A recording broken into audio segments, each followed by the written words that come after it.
Bonjour à tous, on se retrouve pour le 4e jour de la semaine dans ma routine sportive. Là je viens de terminer et donc j'ai refait à peu près la même séance que lundi dernier, donc haut du corps. J'ai juste changé un exercice au niveau du dos, vous allez voir.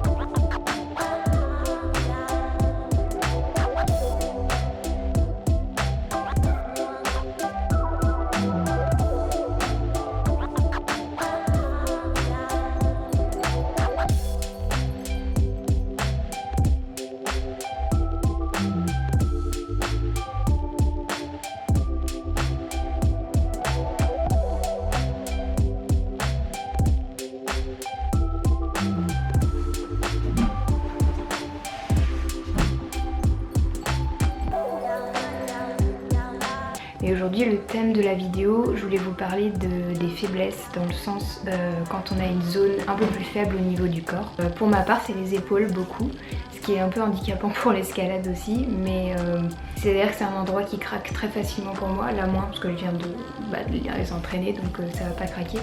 Mais je sais que les épaules c'est un facteur assez limitant. Et quand je fais des exercices au sol comme hier avec le gainage, c'est souvent les épaules qui me font le mal en premier en fait, alors qu'à la base je vise plutôt la sangle abdominale. Donc qu'est-ce qu'on fait avec ça?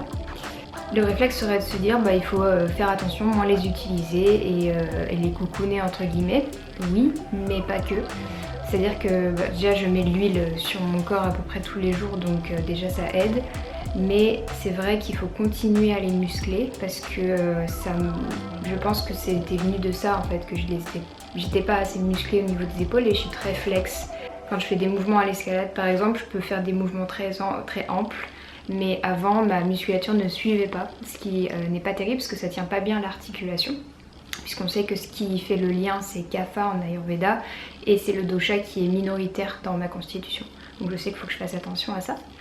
Quoi qu'il en soit, j'ai pas arrêté d'utiliser mes épaules pour autant.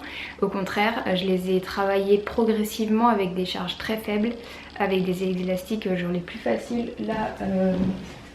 Là par exemple, pour vous donner donc cet exemple, il y a quelques mois, je pouvais utiliser que l'élastique très facile, donc il y en a 5, et je pouvais que utiliser la force 1. Tellement c'était difficile dans cet exercice là, notamment d'élévation latérale qui est assez difficile. L'élévation frontale est plus facile.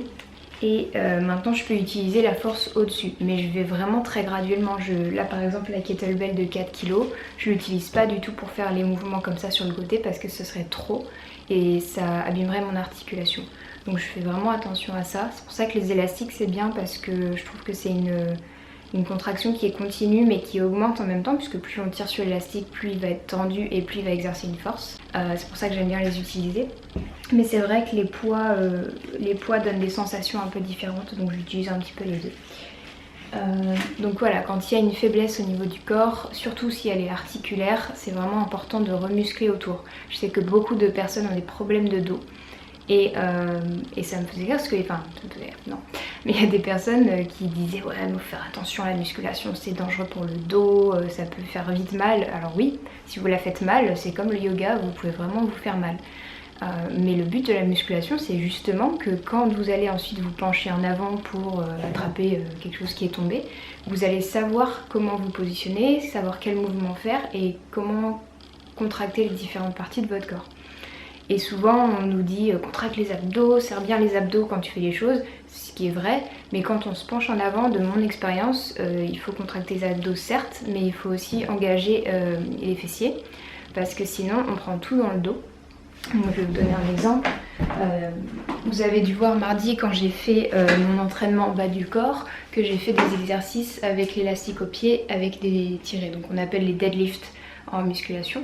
Et donc là, ce qu'on engage, c'est pas le dos, c'est vraiment les fessiers qui travaillent. Et du coup, c'est intéressant quand on va ramasser quelque chose par terre, ou là quand je me penche, que je contracte à ce niveau-là pour que ce soit pas au niveau des lombaires que ça prenne.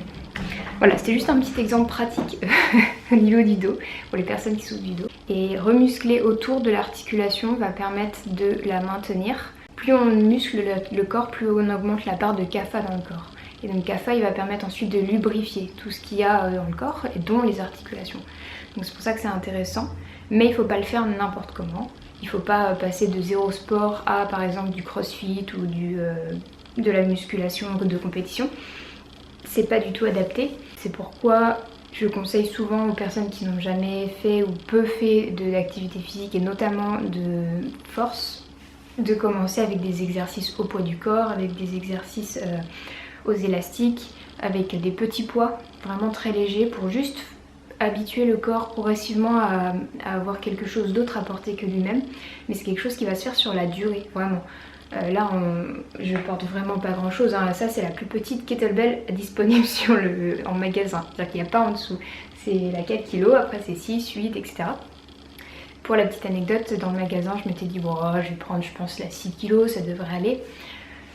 Puis j'ai essayé de la mettre au-dessus de ma tête et puis j'ai dit bon bah on va rester sur la 4. Et ça demande beaucoup de patience en fait de commencer à se muscler, surtout quand on a une constitution comme la mienne qui n'a pas beaucoup de kapha. Les personnes qui ont beaucoup de kapha vont se muscler en général assez facilement et rapidement, ce qui n'est pas le cas de ma constitution, donc ça prend du temps, mais ça vaut vraiment le coup. Là ça fait donc 2 ans presque que j'ai commencé, donc très progressivement. Ça fait depuis 1 an que je le fais vraiment régulièrement, plusieurs fois par semaine, et je commence vraiment à avoir des résultats qui me plaisent. Mais parce que j'ai tenu sur le long terme et que je l'ai fait de manière progressive. Ah oui, et à propos de faiblesse, je vous avais dit je crois en début de semaine que je m'étais blessée à l'escalade il y a 2 semaines maintenant, exactement oui. Et j'étais j'étais mal tombée parce que c'était de l'escalade en salle de bloc, donc c'est de l'escalade sans corde où on tombe sur des gros tapis. Et cette fois-ci j'étais mal tombée, enfin bref, peu importe. Et mon genou s'était twisté. Parce que je suis tombée sur mon pied qui s'est tordu, qui a twisté mon genou, enfin bref, c'était tout un truc. Et ça a duré pas mal de temps. Le week-end dernier encore, j'avais des douleurs en marchant, plus de 10 minutes, juste en marchant, sans faire quoi que ce soit.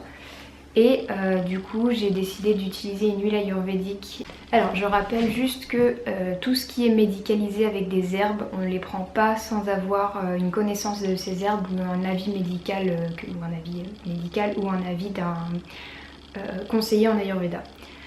Cette huile là, elle s'appelle donc Chirabala Taila. Je l'ai trouvée en boutique en France, à Paris, au quartier indien.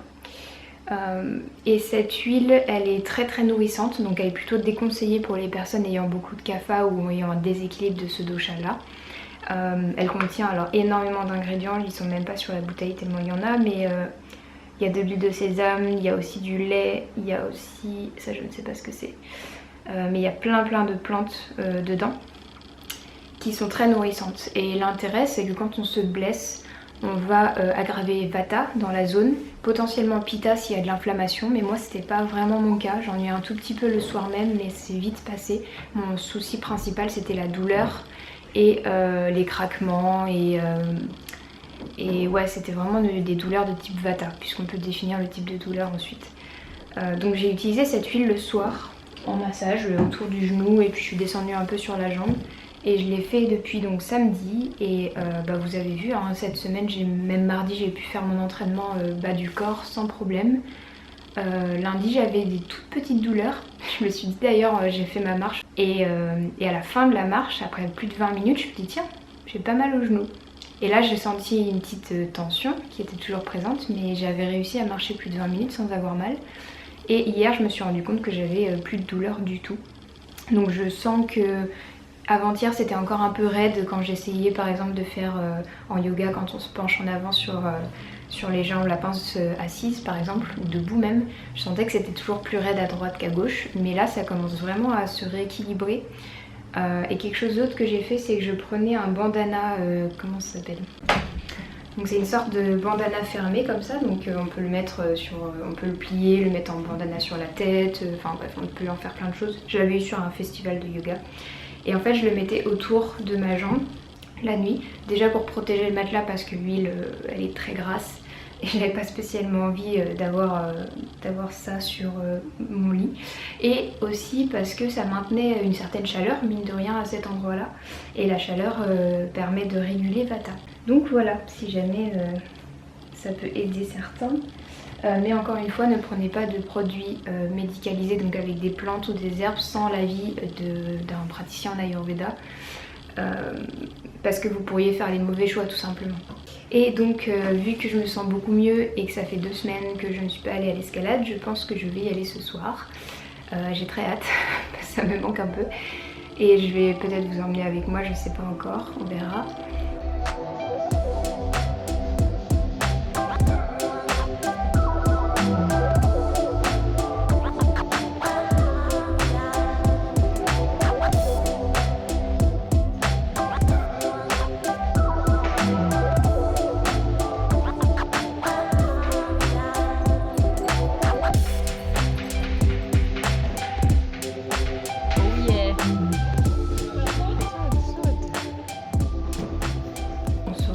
Demain pour le 5e jour de cette semaine routine de sport.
Bonjour à tous, on se retrouve pour le jour 5 de la semaine routine de sport. Vous excuserez ma tête, j'ai eu ce genre de soirée hier soir où quand tu te mets au lit, ton cerveau commence à prévoir 3 projets en même temps et à les concevoir de A à Z. Donc c'est ce qui s'est passé pour moi hier, ce qui fait que j'ai eu du mal à m'endormir. Donc je suis un peu fatiguée aujourd'hui. Quoi qu'il en soit, donc aujourd'hui j'ai fait une séance bas du corps, donc comme mardi dernier. J'ai fait exactement la même, j'ai juste rajouté un exercice à la fin pour travailler l'arrière des cuisses, donc les ischios.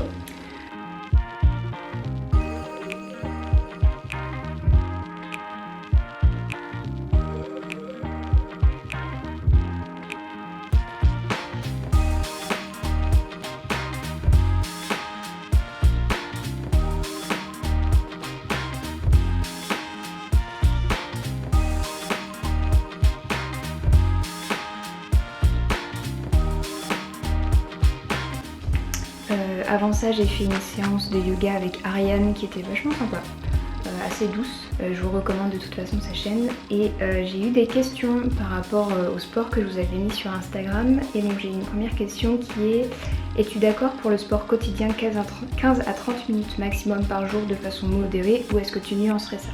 Je pense que ma pratique montre que tout est faisable. C'est-à-dire que moi je fais à peu près, donc comme vous voyez, 20 minutes par jour. Je m'accorde, vous verrez, donc le samedi en général je m'accorde. Le samedi c'est un jour sans sport, mais je fais du yoga. Après ça va dépendre de chacun, en fonction de votre constitution, en fonction des déséquilibres que vous avez. Mais le sport en lui-même n'est pas un problème, c'est comment vous le faites et quel sport vous faites. Donc si vous me dites est-ce que je peux faire par exemple du crossfit tous les jours, ou est-ce que je peux courir tous les jours, là je dirais plutôt non. Ça va dépendre encore de votre condition, mais dans l'idéal c'est pas le genre de sport qu'il faut faire de manière très régulière, comme l'escalade d'ailleurs. Pas très régulière, pas tous les jours à haute intensité encore, mais si c'est 20 minutes, 30 minutes d'une activité qui vous convient tous les jours, moi je ne vois aucun problème à ça. Et au contraire, en Ayurveda on recommande donc pas forcément 20 minutes par jour, mais suffisamment d'exercices pour transpirer tous les jours. Donc pour moi il n'y a aucun problème avec ça. La question ça va être quel sport tu fais, combien de temps, et en fonction de tout ce dont j'ai parlé, donc ta constitution, ton âge, la saison aussi, puisqu'en ce moment on est en été, donc il faut faire attention à pas trop surchauffer le corps. Et j'avais une autre question qui ressemble à la première, qui est combien faut-il faire du sport par semaine pour tenir une bonne condition physique? Pareil, ça va totalement dépendre de votre constitution. Certaines personnes ont besoin de beaucoup plus de sport, d'autres beaucoup moins. En général, les personnes de constitution Vata, on leur recommande moins d'activité physique, dans le sens moins d'intensité. Par contre, on va leur recommander de garder du mouvement fluide comme du yoga doux, de la marche, de la natation. La natation est très bien pour Vata puisque on est entouré d'éléments eau, donc ça rééquilibre beaucoup ce dosha-là. Mais une personne qui a beaucoup de kapha, elle au contraire elle va avoir les ressources pour bouger beaucoup dans la journée. Donc elle, on va pouvoir lui recommander plus de sport sans problème. Donc ça va être adapté à chacun. Et aussi c'est intéressant d'expérimenter vous-même. Qu'est-ce qui est bon pour vous? Quand est-ce que vous vous sentez bien? Moi je sais que la course à pied par exemple, c'est pas juste que j'ai appris que c'était mauvais pour moi, c'est que je l'ai expérimenté. Je courais qu'une fois par semaine, important, mais je courais, au début je courais dans les 3-4 km et après à la fin je montais à presque 8 km. Alors sur le coup ça me défoulait, je me sentais bien juste après, j'avais toutes les endorphines, tout ça, sauf que après dans la journée j'avais des coups de barre à n'en plus finir, parfois des mal de tête, parce qu'en plus Pitta que je suis, t'as décidé de courir donc il faut courir tous les jours, même s'il fait 4 degrés dehors. Très mauvaise idée, surtout pour Vata. C'est pas l'idéal au niveau respiratoire, ce qui fait que ça ne me convenait pas du tout. Encore une fois, ce qui ne me convient pas à moi peut convenir à d'autres personnes et ça dépend comment c'est fait, encore une fois. Donc courir pour moi 15 minutes pour m'échauffer par exemple, ça me convient bien, mais plus c'est pas totalement adapté on va dire. Donc voilà, c'est encore une question d'adaptation à votre terrain, à votre condition et aussi à vos objectifs mine de rien. Sinon quoi d'autre? Oui, hier je vous ai parlé de la respiration, je vous ai dit que c'était la respiration Bhastrika, donc faire rentrer le ventre sous les côtes, c'était une erreur de ma part. C'est la respiration ou plutôt la pratique de Uddiyana Bandha. Le fait de rentrer le ventre sous les côtes par une fausse inspiration. Je ne vais pas vous décrire ces pranayama ici puisque je ne suis pas du tout experte et j'aurai pas le temps de vous le décrire. Mais voilà, c'était Uddiyana Bandha et pas Bhastrika. Et une chose que je voulais préciser par rapport à ça, Caroline parle souvent qu'il y a un petit bruit qui peut se former quand on reprend la respiration après avoir inspiré sous les côtes, attendu un petit peu en apnée et ensuite quand on reprend la respiration, c'est un bruit de gorge qui se passe à ce niveau-là, qu'elle appelle le bruit de cochon. Ça fait un peu ce bruit-là. On peut l'éviter et c'est mieux de l'éviter parce que si jamais on a ce bruit-là, ça veut dire qu'on a de l'air qui repasse et pour les personnes qui sont sensibles au niveau de l'estomac notamment, qui pourraient avoir des reflux facilement, c'est pas conseillé.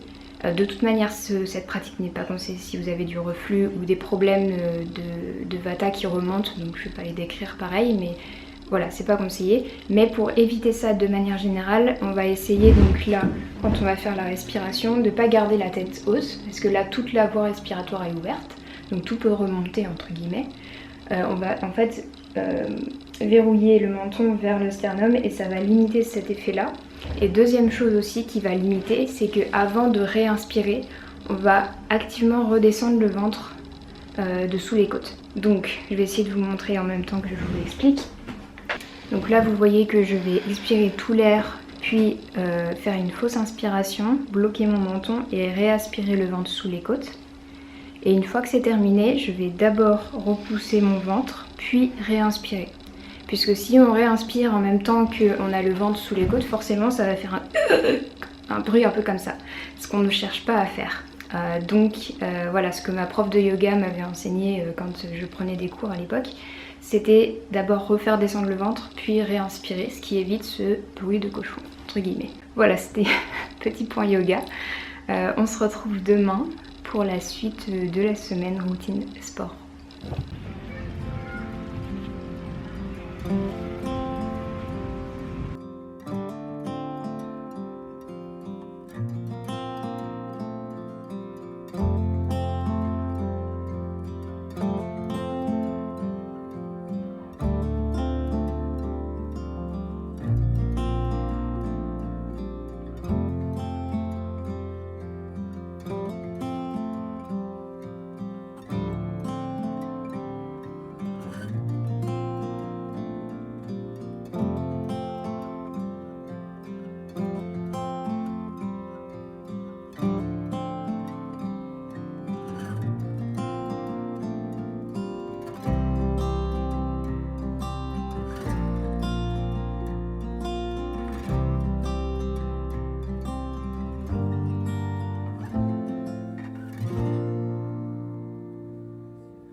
On est dimanche, donc c'est le dernier jour de la routine sportive et comme tu peux le voir je ne suis pas habillée en tenue de sport puisque je voulais revenir un peu sur donc mon programme du week-end.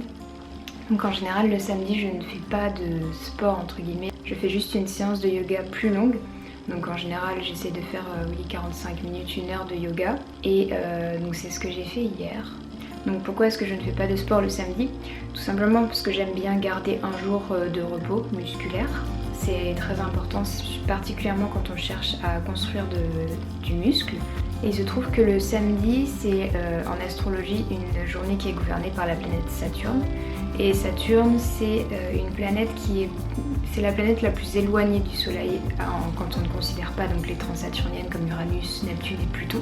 C'est la planète des yogis, c'est la planète de la rigueur, de la discipline qui va apporter de la structure chez une personne, que ce soit dans son corps ou dans son esprit, dans son émotionnel.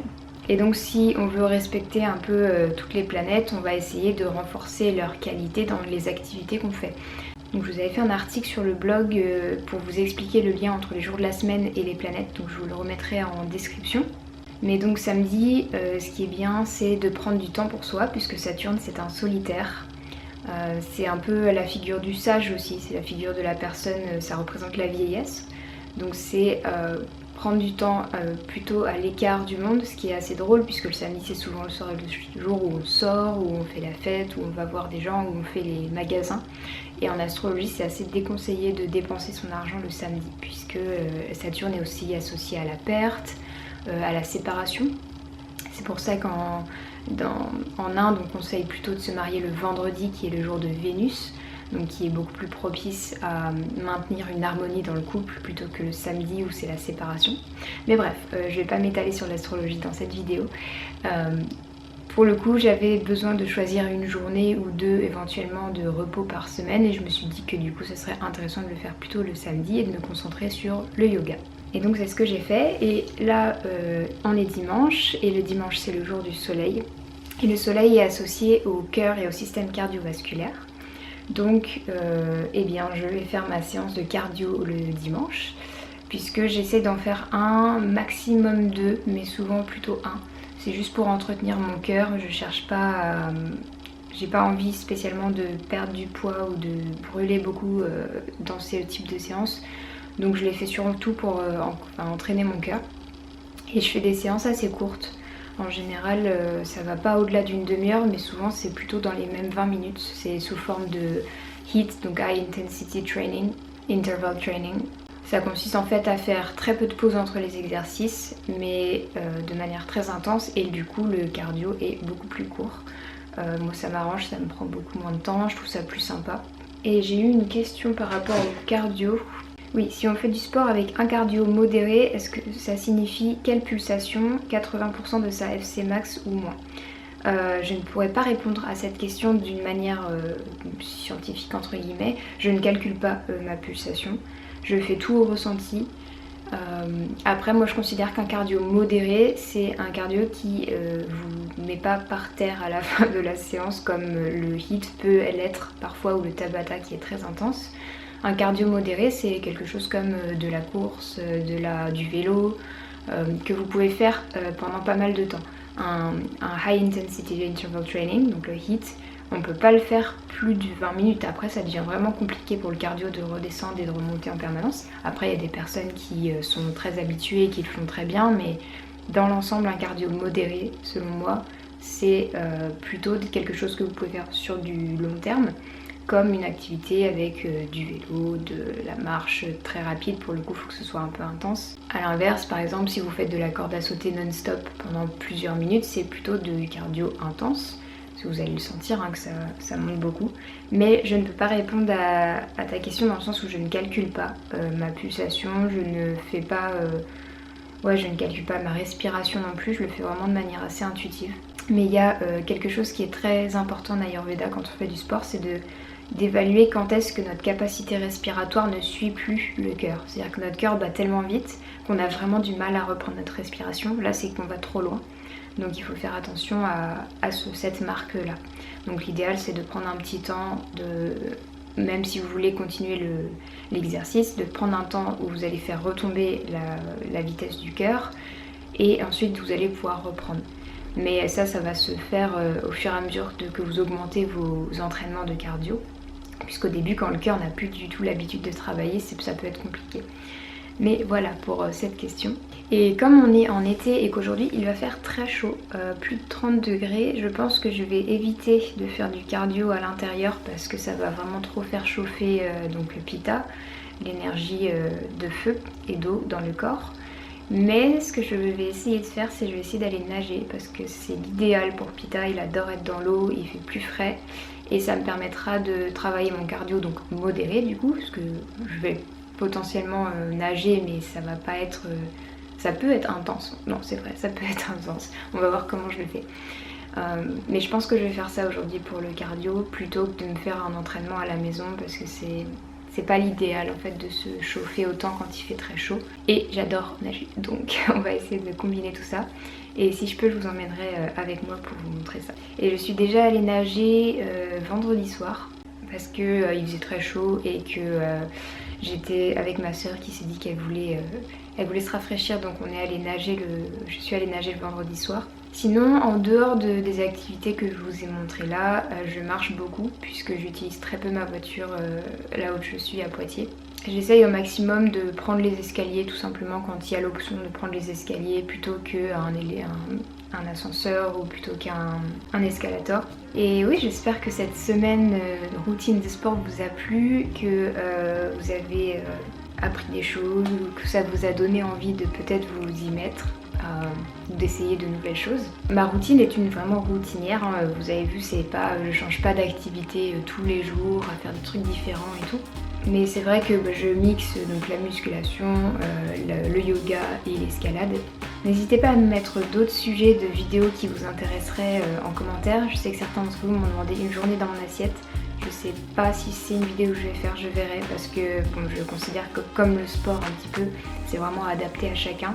Et c'est un point que j'aimerais bien insister là-dessus, c'est là vous m'avez vu faire certaines activités.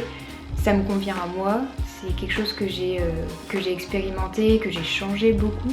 J'ai testé différents rythmes de routine avec 3 fois par semaine, puis 4, puis 5, puis finalement un peu moins. Donc en fait ça va être à vous de tester, voir ce qui vous plaît. Et c'est très important, choisir l'activité qui vous convient en fonction de vos doshas.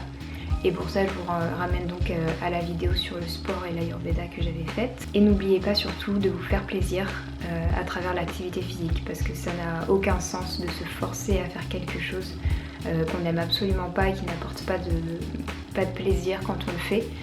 C'est même contre-productif.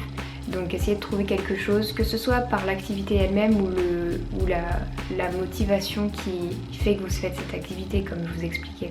Si vous le faites parce que vous voulez avoir une meilleure condition physique pour par exemple passer du temps avec vos enfants ou faire de la rando en été parce que vous adorez la montagne comme moi, ça peut être votre motivation. Ça l'a été pour moi pendant très longtemps et j'adore me dire que quand je fais de la rando, j'ai mon cœur qui suit, j'ai pas mal aux genoux au bout de 10 minutes parce que mes articulations n'ont pas l'habitude de me porter pendant aussi longtemps, enfin ce genre de choses là. Voilà, c'est tout, j'arrête là.